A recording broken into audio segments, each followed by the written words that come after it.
about what's going on in the news. I know this is going to be something a little different for my channel, but hey, it's not really different because if you go back through my videos, you will see that I have talked about, hot topics before, but now it's just so many that I feel like your girl's going to have to talk about some of this stuff, y'all. So I decided I had to jump on this one. So we're going to talk about a few different things. Of course, they'll be in different videos, but let's say for this video, let's talk about what's going on with Trump. So, okay. Or should I say President Trump. I wanted to kind of bring up some of the federal cuts that occurred from Trump and just kind of hit some things on that, because I'm sure like a lot of people that follow my videos, I don't know how many of you really follow like what's going on in the government and things like that. I do. Me and my family, we do. And so I figure I would share, a few things with you guys just in case, in case you're not attuned or abreast to what's going on. So, all right, let's talk about, I'm sure that you've heard a lot of federal cuts. So first, let's start with what is an executive order, okay? Because me and one of my colleagues actually had a discussion about this. And so to make it, I guess, simple, it's basically the president enforcing his power. So he is therefore saying, this is going to happen. This is how this is going to be. And that's what it is. So yes, him saying that these cuts are going to come to all these federal agencies, it probably is going to happen. Now, will it happen to the extent to which he's saying, as far as basically just shutting all of it down? I personally don't think it's going to go that far, but I do think that with him being this, I guess, aggressive towards it, I don't think it's going to be anything that's going to be easy. Like, I think it's going to be, it's going to be very strict.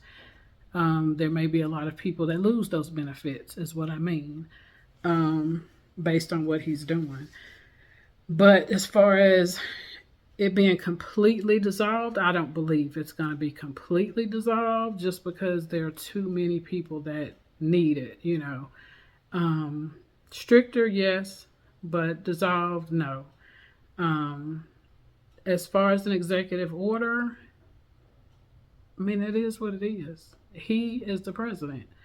If it was so easy for someone to say, oh, no, you can't do that, even though you said you made it an executive order, if it was that easy, why would he be president? Why would you be president? Why do we need a president? So, you kind of got to look at it that way. I think there's a chart or somewhere that tells like how many executive orders each president has initiated or whatever. And just to give you an idea, I think Obama only did like 6 executive orders. And remember, people were upset with Obama because they said that he could have did an executive order, to do something as far as charges with police officers when they kill innocent people, something like that. So that, executive order can be something as serious as what he's doing now. I don't think most presidents were willing to do it, but I mean, it is what it is. This is what it is, so can it be overturned or overruled or whatever? Yes, but from my understanding, correct me down in the comment section if you know, but from what I read, the Supreme Court, is that the highest court? That's the only ones that can override an executive order, to my understanding. It's on that line or on that level. And then on the flip side of that, is, if I'm not mistaken, they have never used that power before. And I think it's something that is kind of understood, like no one, the only way they would do it is if it was something that was jeopardizing, is it like the safety of the country or something like that. I don't think it would necessarily be that they're going to override him because of this. I don't know. It could happen, yes, but I don't know. With the DEI or DEIA, with that, it basically affects discrimination against, of course, race, sexuality, age, disability, all of that's tied into that. So it affects, it's not about black people. A lot of people say that, oh, that's going to affect black. It's not about black people, honey. That's about a lot of people, not just, and it's not based on color. So so that's what that is. Did I say gender? Yeah. So, those things, those are all what's affected on that. And so as far as all the federal grants and payments, that affects nonprofits. Think about how many nonprofits that are out here that really help people. So it's going to affect it's affecting the nonprofits. You have Medicaid, which affects, of course, that's my area because I work with Medicaid patients. So, yeah, a lot of them may no longer have their services. So this is very, very deep. I mean, it affects food stamps, public housing, all of the programs to help people with paying their light bill, water bill, to help you pay your bill. Those programs designed to help pay kids, to help so that kids have money for school, Pell Grants.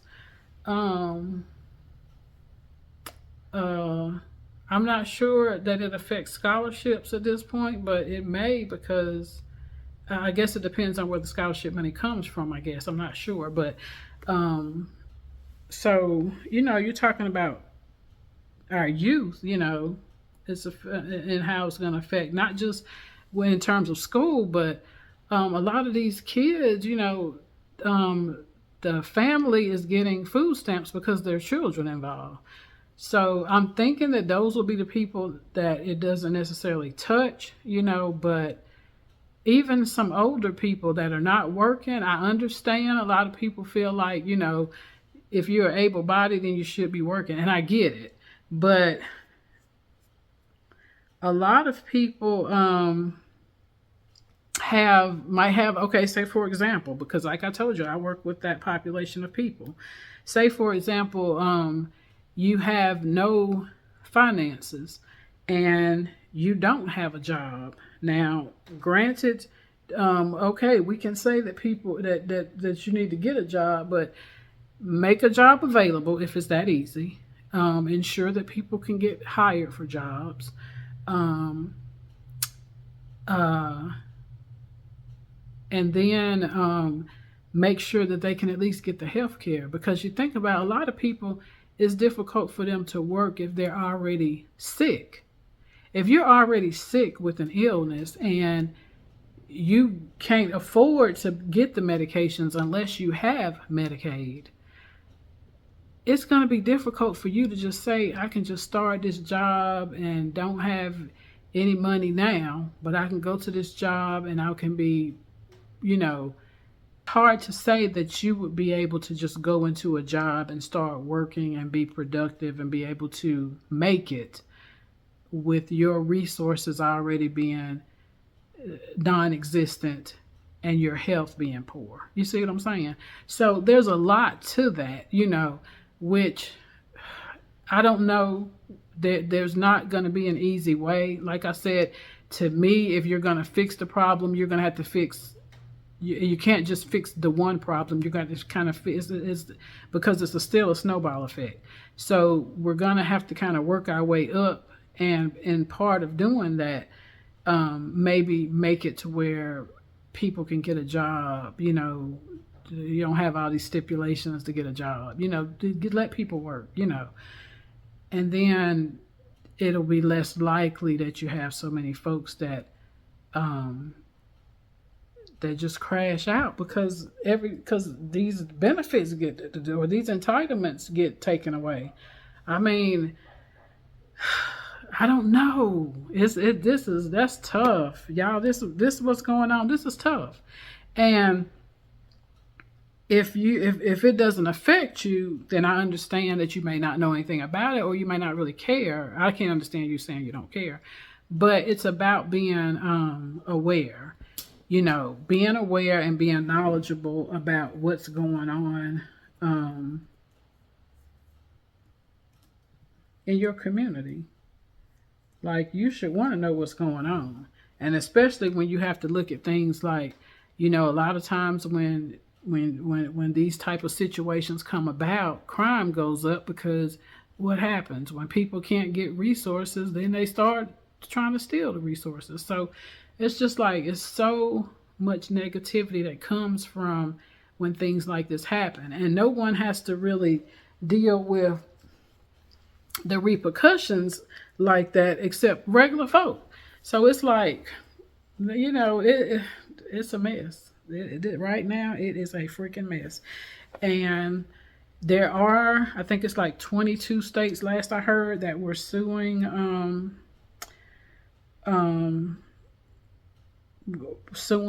because of the executive orders, that have filed lawsuits because of the executive orders. But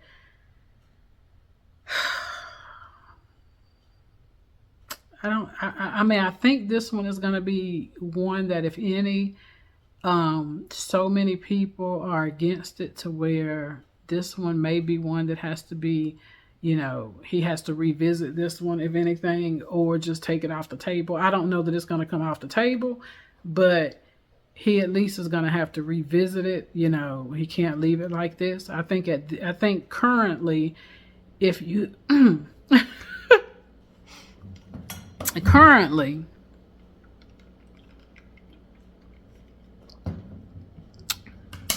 if you have a nonprofit or something like that, I think currently the request or the requirement in order for you to continue to get your funds is that you submit a reason as to why, you know, you need your funds, why you need the funds.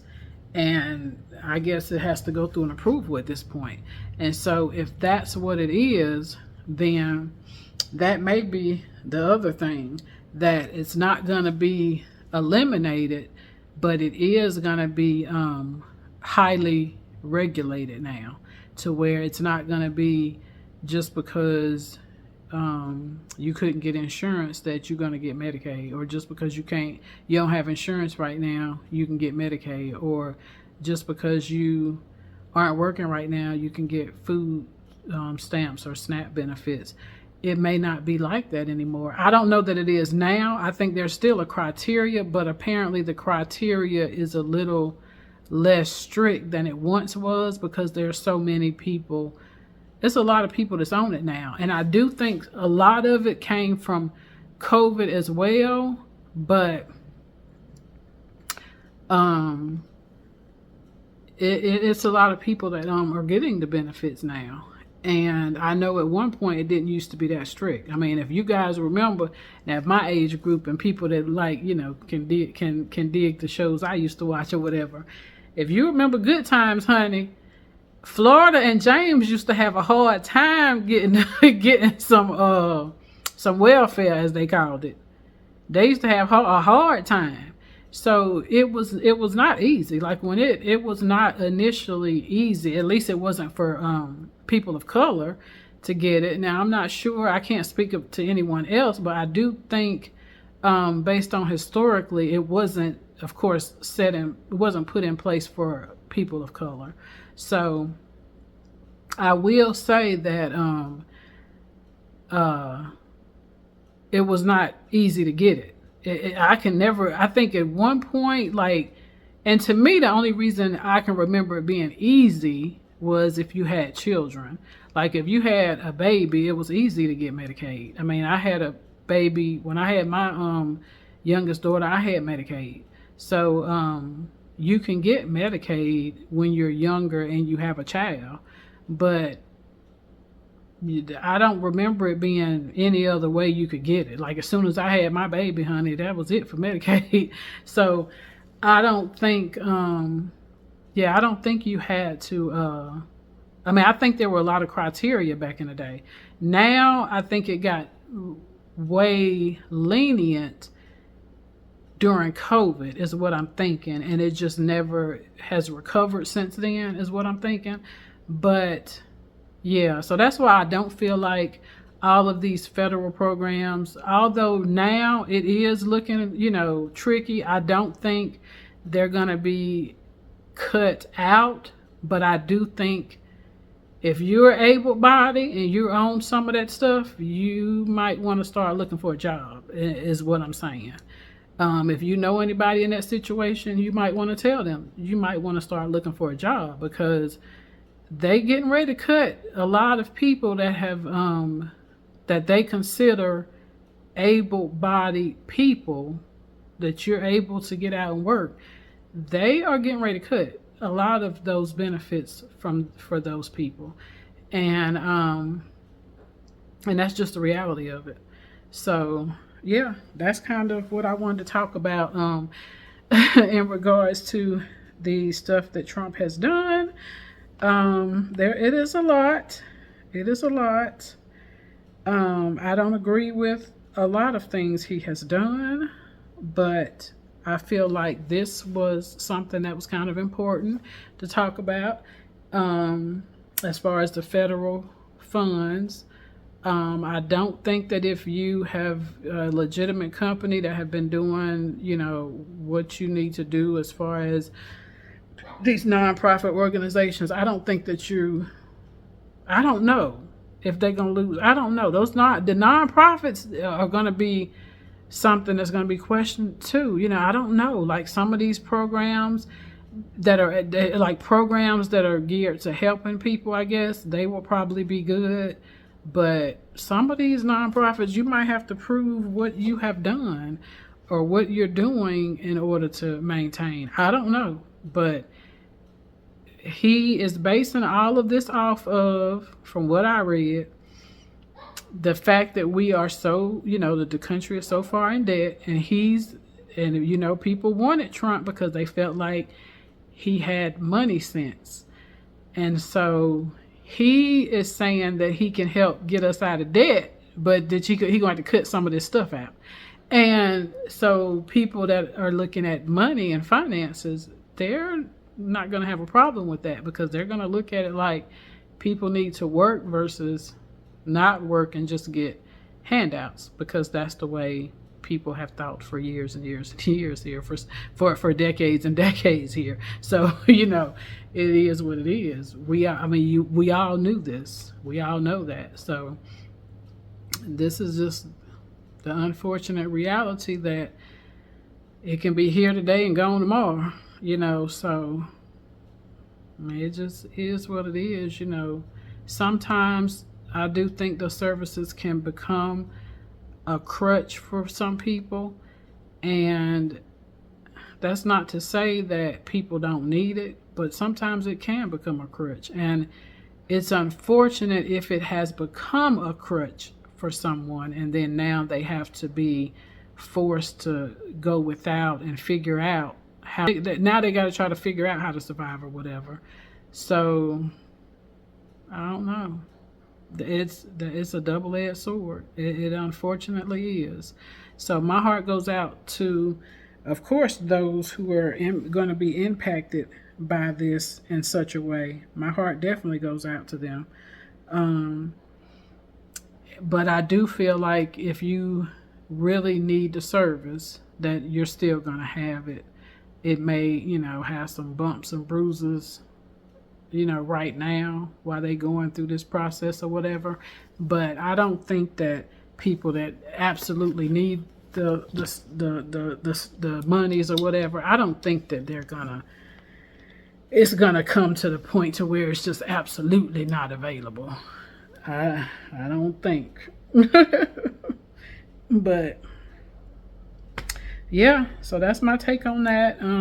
I'll wrap this up, and I may come back and do another video about some of the stuff that's going on now, but in regards to President Trump. But I know I got some other videos coming up about other stuff that's going on that I wanted to do some commentary on. But anyway, I hope you guys enjoyed this video. I hope it was informative to someone.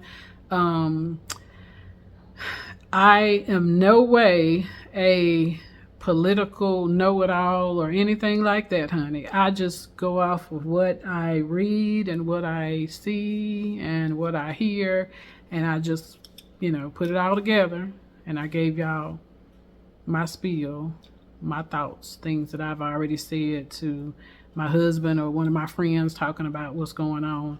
You know, I just shared it with you guys pretty much. So it is what it is. It is what it is, you know. Take it how you know, how you will. But I feel like, I mean, it's 4 years that, honey, I'm taking what was going around social media in the beginning, honey. That's 4 years I'm resting. I ain't getting involved in no whole bunch of foolishness, honey. It's gonna be what it's gonna be. It ain't nothing we can do about it. So do what you gotta do for you and your family. Keep it moving, keep it pressing, and this too shall pass. As one of my veteran nurse preceptors when I was a new nurse, as she used to always say, this too shall pass, and I so agree. You know, this too shall pass. It's gonna be bumpy for a while, you know, but such is life. Bye, y'all.